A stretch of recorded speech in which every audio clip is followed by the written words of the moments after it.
Would you say there used to be this model of you got to get out there and get a record deal, right? And that was where your marketing came in, and they came in and helped you become famous and get fans and all that sort of thing. And there's a lot of challenges working with a record label too, from what I hear in the music industry as well, around, profit sharing and where the money comes from and loans and all those sort of things, right? But what you're offering with Modern Musician is sort of like an alternative to that whole model, isn't it? As opposed to, being like, oh, we're going to help you get a record deal. No, it's like, we're going to help you build your own following and crush it as a independent artist. And so I guess my question for you now is like, would you say it's easier in some ways now, or is it more challenging now for somebody who is an aspiring artist and a creative to really build their own thing as an independent, versus what it might have been when they had to work with record labels? Yeah, I think that there's a lot of parallels right now to what's happening in the music industry with the traditional publishing industry and like authors. And, there's more of a opening towards independent publishing of your materials because of the internet, because of social media, because of all the stuff that that we're talking about on all of the podcast episodes. So definitely the same thing's happening in the music industry as publishers and being able to broadcast your music. And there's both like blessings and curses that come with it, with this exponential curve in information technology, more information in general than ever. It's like, what is it, doubling every year? Just the amount of information online. Music is certainly a big part of that. Now with AI generated music, you can bet that's going to explode by like 50x. So it's easier than ever to be creative, to create content, to distribute it. That creates more of a need for the ability to cut through the noise and to distinguish yourself and to figure out what makes you unique and to build real connection and community. So I would say it's a difficult question to answer, because in some ways it's like way better, it's way easier. In some ways it's more challenging. It's just a different model.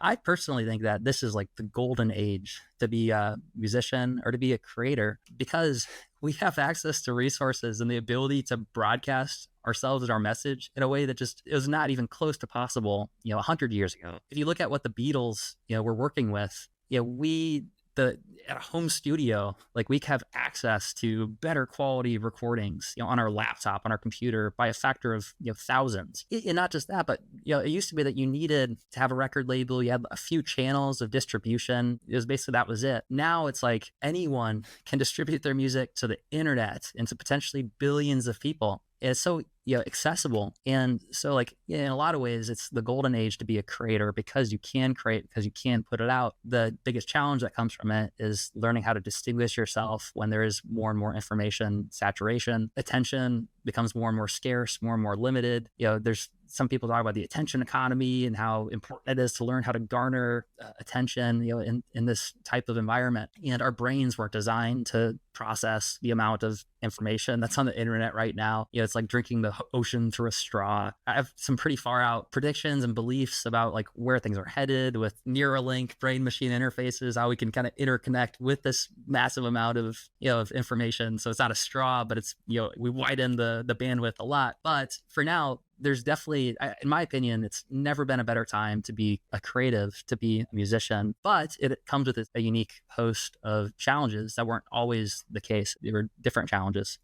And that's not just unique to the music industry either, right? I mean, that's every industry, it feels like right now, where there's just this attention economy and so many people trying to, I mean, you've talked about this before, Jeff, but in your own feed, just seeing how many entrepreneurs are teaching people how to, launch products or start their own business online. There's just busier industries. And maybe both of you can speak to this, but how do we cut through the noise? What sort of ways do entrepreneurs leverage this to their advantage versus become lost in the crowd?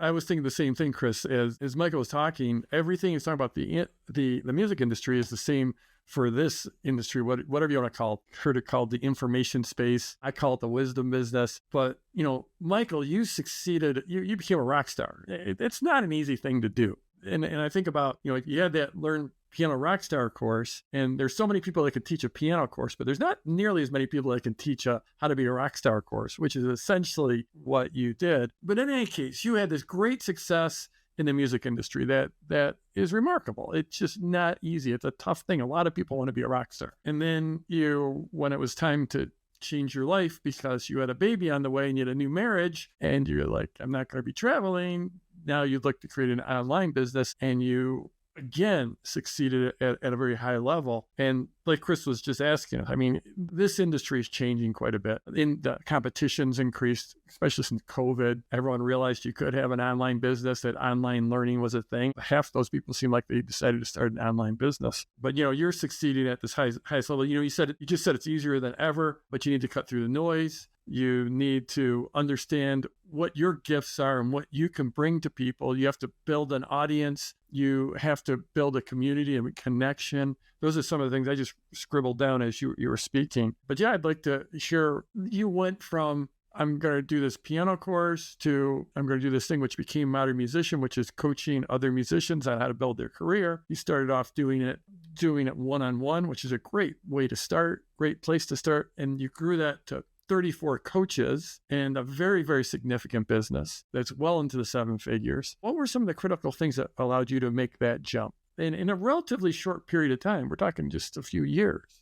Yeah, I mean, I think it comes down to the core of this, like a thread that's happened through this conversation a lot too, is about connecting and understanding the needs, of our customers. I think that we, more than any other company on the market, understood the needs of our customers. We had more connection points with them. And it was a Zig Ziglar that says something along the lines of, if you help other people get what they want, then you'll get what you want too. And so I think that the way that you cut through the noise is you authentically are focused on serving the needs in the best possible way. And you talk to people and you figure out what exactly is it that would best serve their needs. And I mean, then there's a lot more to it too. Like you have to figure out how to actually deliver on like a service and a product that can actually, create that kind of impact. But I can tell you, like, Modern Musician didn't exist when I first started. So like I had to build it over time. And that didn't come from it came from those conversations that we were having with people and creating the product together. So yeah, I think the way to cut through the noise is, at least one of them is, like, you got to start by deeply connecting and understanding the people you're looking to serve and asking them, having conversations with them and getting to the core of exactly, what is it?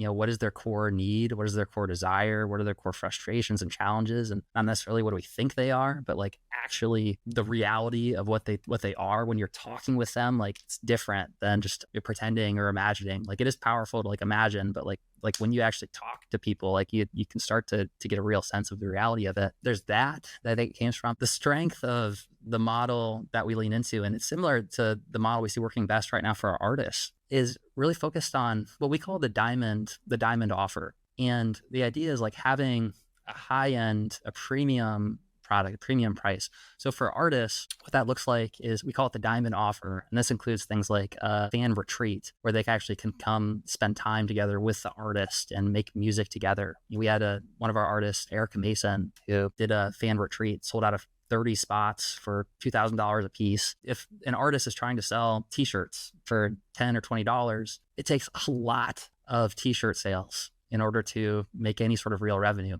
In terms of streams, it takes millions and millions and millions of streams. It pays so little. It's so much harder to do that versus going deep on what's the most valuable product I could possibly create. Another example for artists is private events or private parties. We've had clients do these for $15,000 for a single event for their fans, and also just other very creative ideas. Recently, one of our clients, he has a nonprofit that they go to Africa and they host these amazing events and life-changing experiences. And during this brainstorming session, he was like, I never really had connected it, but I have this infrastructure, this network. Like, I could, do this for my music as well. Like, we could actually go on a trip, to Africa and make music together with, the children there, have a life-changing experience. And that could be like a diamond kind of experience. So I do think that there's something about entering the market. And I know you talk about this a ton around just like, you don't want to compete based on price, but you want to compete based on value. And I do think that that's one unique way to cut through the noise, is counterintuitively, like, it's like the low-hanging fruit analogy. Like, if low-hanging fruit, it seems like it's an easier thing to grab, but like, there's so many people that are grabbing all the low-hanging fruit. There's way more competition. Whereas if you just like really look at the high-hanging fruit and the most valuable things you can do, then the other benefit is it kind of gives you that purple cow effect,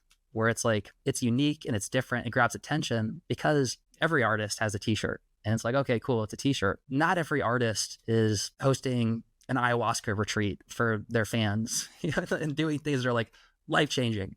So I do think that that's one element of how do you cut through the noise. Well, you focus on like what's the most crazy, awesome, life changing possible experience I could create, and that's going to be attractive to someone who is like a diamond level fan, someone who they're wealthy, they have the financial resources figured out. They're just looking for like the most life changing value, the most life changing experience. And if they connect with an artist, then in a lot of cases, like those early adopters are the ones that help fund an artist's career early on, so that when they have millions of fans, now the streams actually start to pay a little bit. Now the t-shirts actually start to make a difference.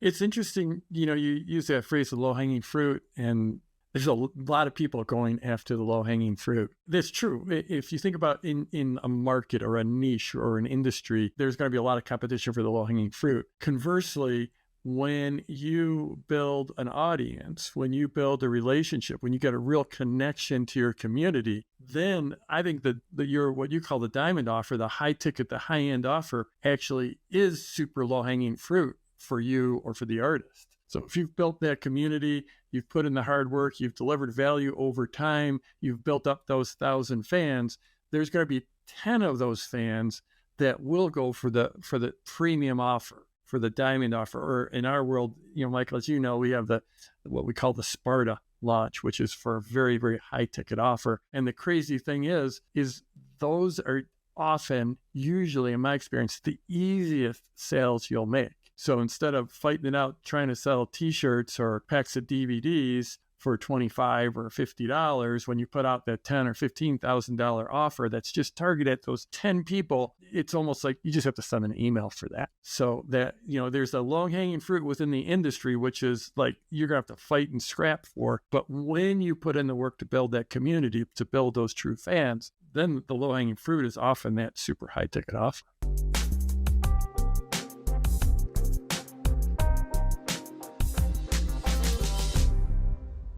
Hey, Launch family, real quick before you go, if PLF has helped you or inspired you, this is your chance to share it and to get paid for it.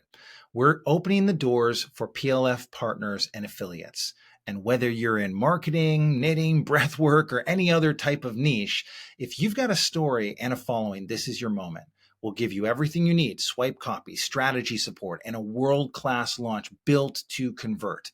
Head on over to productlaunchformula.com/affiliate to join our PLF affiliate team, and we'll turn your story into some real momentum. Come on, we dare you to launch.